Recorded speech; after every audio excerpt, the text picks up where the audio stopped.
Thank you, Alaska Hairlock, and thank you to the Green Party for this piece of legislation. I think it's another, I suppose, part of this whole area of coercive control that we need to address in relation to when it gets to the court system. I was obviously in this Shannon chamber when we got coercive control into the legislation, and it wasn't easily gotten at the time.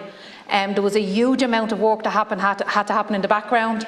At the time, Fine Gael did not see how it could work. They were worried about the complexities of it, and we had to, between the senators and obviously all the advocacy bodies, we had to keep fighting to ensure coercive control. And I think that it has shown, and now we understand why it's so necessary for it to be in the legislation. I think only this week, just thinking about gender-based violence in general, we have a sellout Tree Arena where people will go and pay lots of money to see someone who we know is a domestic abuser on stage sing. That same audience will then criticise and judge and have a say on say the recent attack on influencer Charlene Murphy this week, who was attacked while she was out having dinner after she was targeted with online abuse for weeks.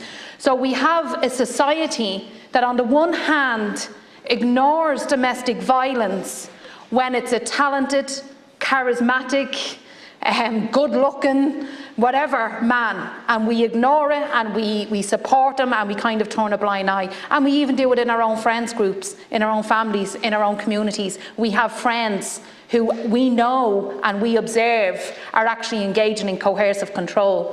And I think although we need to make sure that when that gets to the court system that people are fully protected, and I agree with Senator Ward in this relation to that hierarchy of rights, that you shouldn't get to cross-examine anybody who you've accused. But we've had to work hard to work that out with other places too.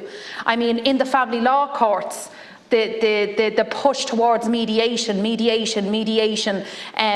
instead of actually, even in solicitors, we had to win an amendment in the last Shannon, where it was they tried to make it mandatory that you would have to have mediation before you moved on to seeing the solicitor. They were actually writing that into legislation, and thankfully that's not there now either. And I think that this is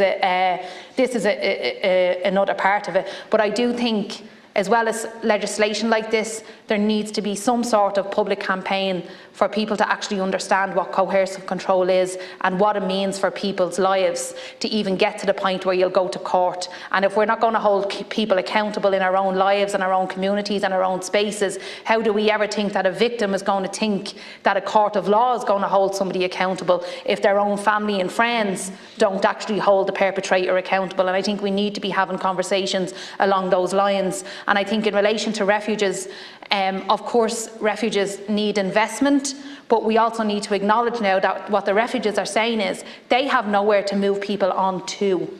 So right now, whether it's hotel accommodation, which is not ideal, whether it's being able to access housing through the HAP system, through the county council, there is no progression for people to move into the refuge and actually into safe accommodation from there where they can rebuild their lives and families. So investing in refugees is one part, but we actually need to radically address the fact that we don't have accommodation for people that are fleeing domestic violence to be able to actually move into long term. But I do welcome this legislation. It's hugely important. When you think of somebody cross-examining somebody that they've accused of coercive control, that's the state literally handing the abuser another way to coercively control. That's us going, here we're going to literally give you a platform to coercively control in the court of law. As somebody who I suppose has supported people and has experience of coercive control, like, people have got off buses when they've seen somebody that even looks like the person who coercively controlled them. They get such a fright, So imagine having to go in to a court of law when you spend your whole day trying to avoid people, and then they get the leisure to actually question you and re-traumatise you. And that is facilitated by the state. So I think it's an hugely important piece of legislation, but we must remember that it sits in a suite of things that we need to do to radically address domestic violence in this country. Thank you, and thank you to the Green Party. Thank you very much, Senator.